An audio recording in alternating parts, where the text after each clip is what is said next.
Splitting it right down the middle. Not real firm leadership on that. Next question is for It's unique that we're all here tonight.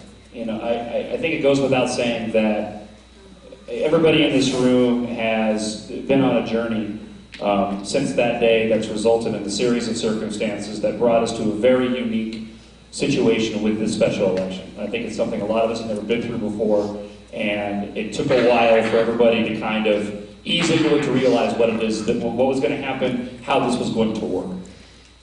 The one thing that I keep hearing over and over again since we finalized the slate of candidates with the four of you, people keep coming up and going, I'd be happy to have any of these individuals in Congress, in CDA.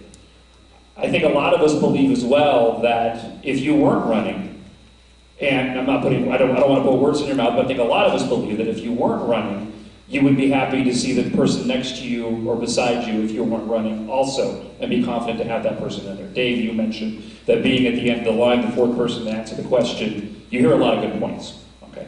With that groundwork, when you've got four individuals like yourselves who are so closely matched on the issues, you got a group of people who are happy to have all of you here and will be ecstatic if one of you goes all the way and wins it. Why did you specifically decide to get in and to make this run in this special election? Thanks. As you said, this is a special election, and it's a special time, and it's a special place. And there's a lot of dynamics going on in our community here. It's not just important for the community, but it's important for the nation. This is the only election going on in America right now, and the nation is watching. And whoever wins this thing, it's going to be an indicator of what's going to happen in the fall. So it is really important. This is a Republican district, and we need to win this seat. And so I came because I felt very called and convicted to jump into this race, not because I was comparing what the options were, but when I see things are broken, I stand up and I fix them, and I provide leadership to do that. And so I felt very personally convicted that at this special time in our community and for America, that I needed to stand up and lead. I've got 27 and a half years of experience serving my country and standing up for what's right and leading in combat and dealing with these issues that are facing our nation. And so I think what I would ask you all to look at is, we are similar on all these issues. We for sure are. So we got to take a strategic look at who can win this election in June. And we need a special person with a special journey with the credentials in order to win, be electable without sacrificing ideology. And the other thing we got to consider is we have different records. We have different backgrounds. What sort of record and experience are you looking for? I've commanded at the highest levels. I've been dealing with the national and international threats that are facing us. I've stood up for the Constitution when it put my career on the line. And so I've got that experience to fight that fight in Washington, D.C., and that's why I'm here to represent.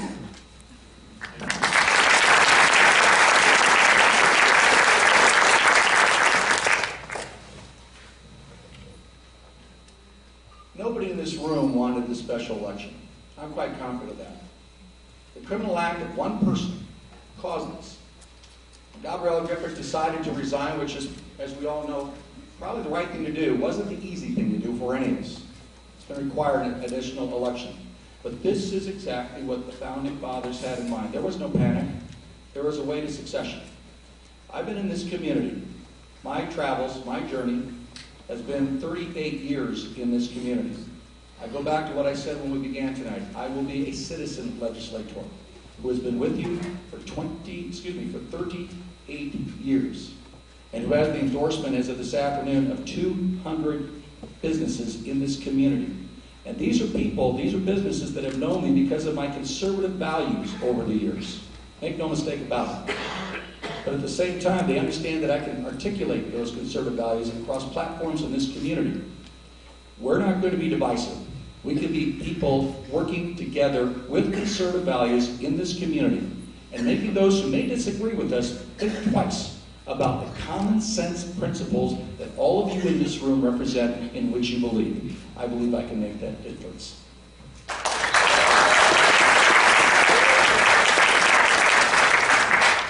I think the American people, and particularly Arizonans, are sick of the hype and sick of the hope when they vote for people.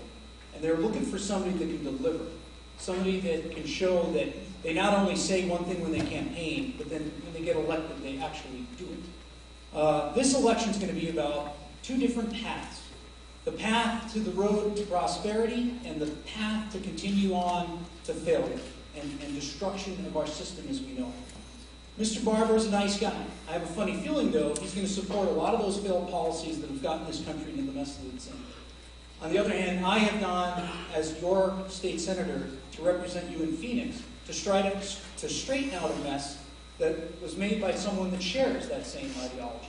The spend, spend, spend, and then after they dig a big hole, they tax, tax, tax. And we erased a $3 billion budget deficit. We reduced spending. We cut the size of government. We made it more efficient, more responsive. And you need somebody that can deliver those results, because the contrast between one and the other is very important. Also, in this district, I received over 60% of the vote in the general election in a district that's only 41% registered Republican. There are a lot of independents out there that voted for me. Independents like the message. They don't like the government sticking their nose in their life, and they don't like them spending their money and raiding their wallets. That's the message that independents want to hear. And the record that I bring to this race is I don't just talk the talk, I walk the walk. And I made a promise, and I delivered on those promises. Promises made, promises kept. It's about trust, it's about integrity, and it's about results.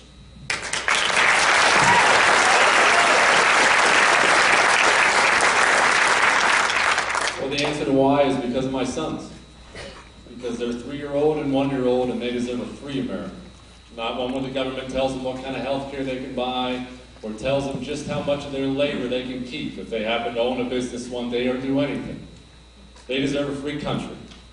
I was taught by both my parents and in the United States Marine Corps that you do not cowardly ask someone else to do something that you wouldn't do. The truth of the matter is, how can we stand by any longer and ask anybody to run an election if we don't have the guts to go do so?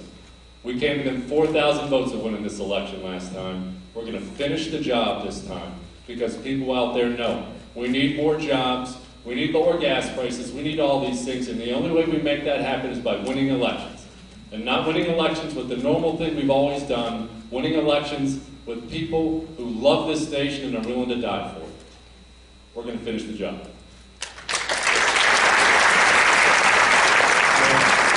Next question is for Dave Sidney. The reason we're all here tonight is because of an event we're all familiar with. Some people's response to that event has been to call for additional restrictions on the private transfer of firearms ownership, okay?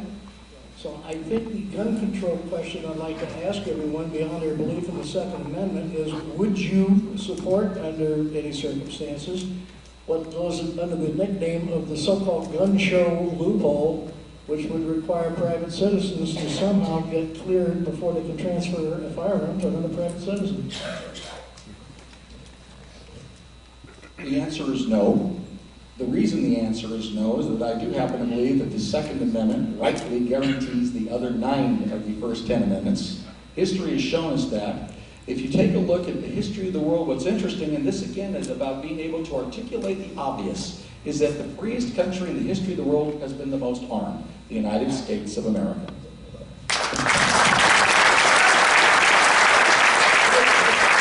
Of course, the answer is no. In this country, we have an inherent right to self-defense, a right to keep and bear arms, a right to protect ourselves, to protect our families. And government has no right to step in there, and we have no duty to ask permission from the government. As your state senator in this state, Arizona has become one of the most freedom firearms-owning states in the country. We get a F- from the Brady campaign.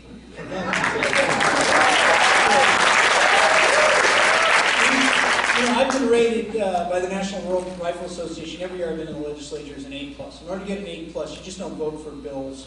You have to draft, introduce, sponsor, and get them passed. And I've been a champion of the Second Amendment here in Arizona, and I will continue to be a champion of the Second Amendment in Washington, D.C.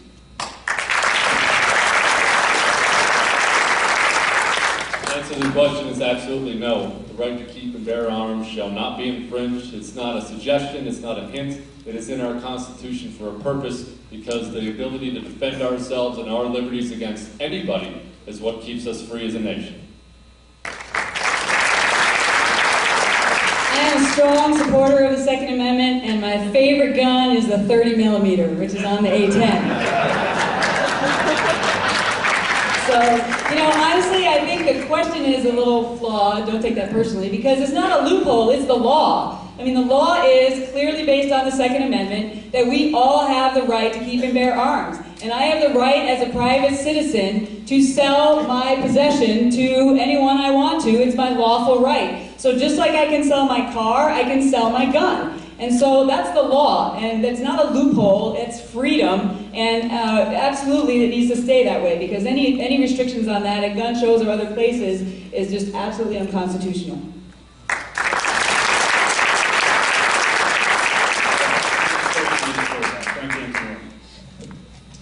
I kind of bounced around on whether or not I wanted to get into this, but I think it's pretty clear that what's happening in the Middle East right now, on a number of different fronts, it's affecting us here at home. When we got into the gas prices earlier, we know this. Rather than go 2 rounds on this particular issue, let's go ahead and throw both the big ones, and Frank, you can lead this off, and you can hit them both. We've got a situation where I think everybody sees the writing on the wall in terms of Israel and Iran, more so than we have before, and it seems to be that we're on the brink in that situation. I'm looking just for what should happen if Israel should make the first move against Iran. What should the U.S. response to that be? Secondly, Afghanistan has gone to, pardon my French, gone to hell in a handbasket the past couple of weeks. And it's really changed the debate on the road in terms of the GOP presidential candidates. And it's changed a lot of what we're hearing from those candidates. So what should happen in Afghanistan right now? What should the U.S. response be to what is going on? So Israel, Iran, Afghanistan, what should we do? Well, with regard to Iran, and what Martha had said a little earlier about them threatening to close the streets of Hormuz, I think they would do that for about 15 minutes, which is about the time for their ships to sink to the bottom of the ocean. With regard to Israel, Israel is a sovereign country. If the leadership of Israel believes that Iran poses a threat to the people of that country, and they decide for their own safety and security and defense of their own country that they need to attack Iran, the United States should support them as our only ally and only democracy in the Middle East. It's that simple. And Iran is not our buddy. Israel is. You don't have to be a rocket scientist to figure that one out. And lastly, Afghanistan. Yeah, as a guy that spent a lot of time over there, I was in Afghanistan in the late 80s, before most people realized what was going on over there, helping the Mujahideen kick the Russians out of there. And I went back again after 9/11, and again shortly after that on a third trip. I'm sick and tired of having to go back over there, and I don't want my kids, who are about to become military age, to have to go back over there. We need to end it. We have to have a strategy that allows the Afghan government to stand on its own 2 feet. We have experts that can train that military. We need to do it quickly, and we need to equip them and prepare them to maintain their own security and then get out.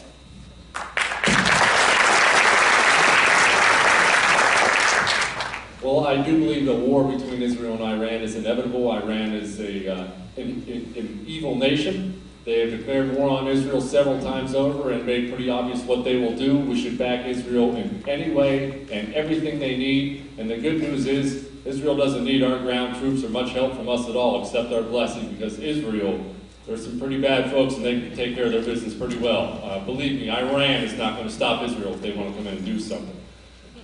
Afghanistan's a different story. Honestly, I've changed my tune on it. I've been a supporter of it, and I always will believe the mission was just and it was right. We were attacked from that nation. It was planned and implemented from that nation. And Pakistan is fragile and nuclear. It is a fragile situation, one we should win, one we could win. But we're not winning, and it's because of the politicians. The politicians continue to send our men and women over there and tie their hands behind their back. They have these ridiculous rules of engagement. You can't fire until fired upon. You can't engage at night. These crazy things. So my answer is, if we're going to invest in it and stop fighting the war so we can look good on CNN and start fighting to win, then I'm for it. If we're going to keep fighting like this, like it's some sort of police action, then bring them home, because I'm tired of watching American blood on another day.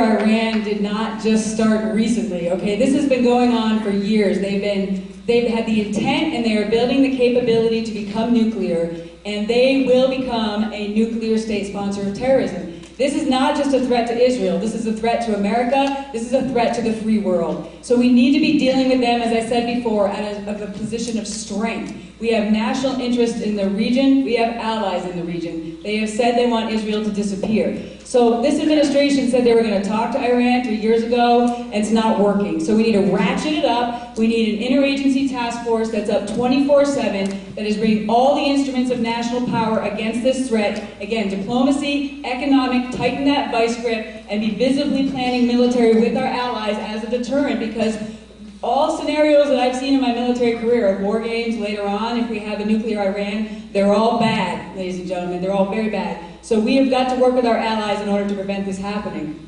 It's serious business, and we've been dealing with it from a position of weakness for 3 years now. The window is closing. In Afghanistan, I've commanded my squadron in Afghanistan. I was part of the initial team that actually led the planning and oversight of the execution of the air war in Afghanistan. We have put a lot of blood and treasure into ensuring that we don't have ungoverned spaces where terrorists train and they come back and hurt us like they did on 9/11. So, you know, the great American men and women that are there doing that mission are just extraordinary, and they have been asked to do over and over and over again to go back there. Some of the incidents that have happened recently have to do more, I think, with veterans' care and us taking care of those that are continuing to have to fight our nation's wars and the toll that it takes on them. We need to have a thoughtful, strategic plan to exit, to build their capacity, and to get out of there, but also not to ignore them like we did in the 90s, because we cannot have failure in that area. It could come back to haunt us again. And if terrorists start to come on that soil again, we got to reach out, we got to schwack them. So we don't want to overreact. We got to stay the course, and we got to have Afghan provide for their own security while protecting our national interests.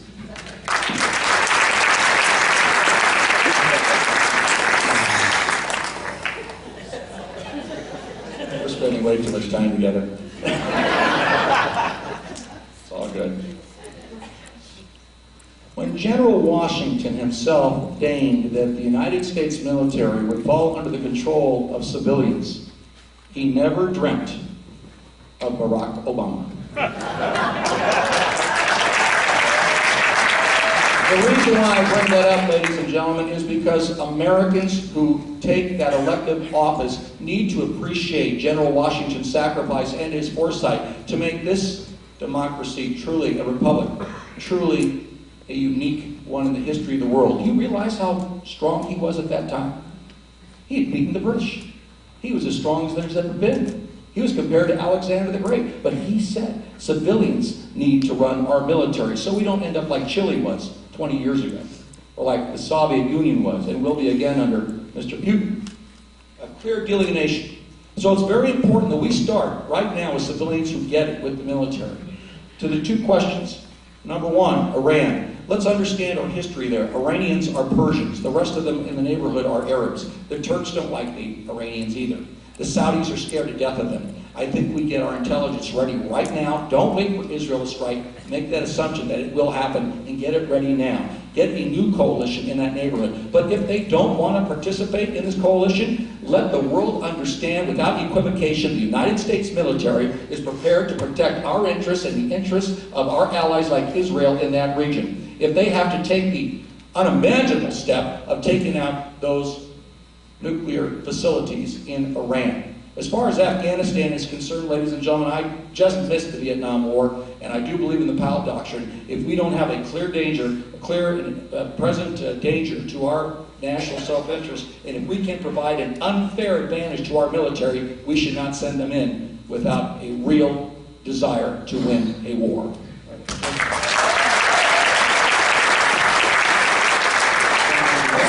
So I wanted to clarify, we do know how to win these wars. We can win them because our men and women are the best trained and best equipped. You hear all the time about how this country has this group and they're really great, and this country has this group and they're really great. I had the joy in the Marine Corps of working with other groups and from several other nations. Nobody touches us. And our rules of engagement, my war was Iraq. And when we crossed that line and we invaded, our rules of engagement, we were handed a rifle and a magazine full of diplomacy, and they said, go win. And that's what we did.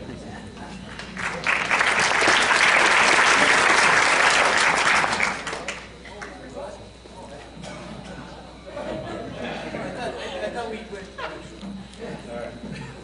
We all good over there, boys and girls?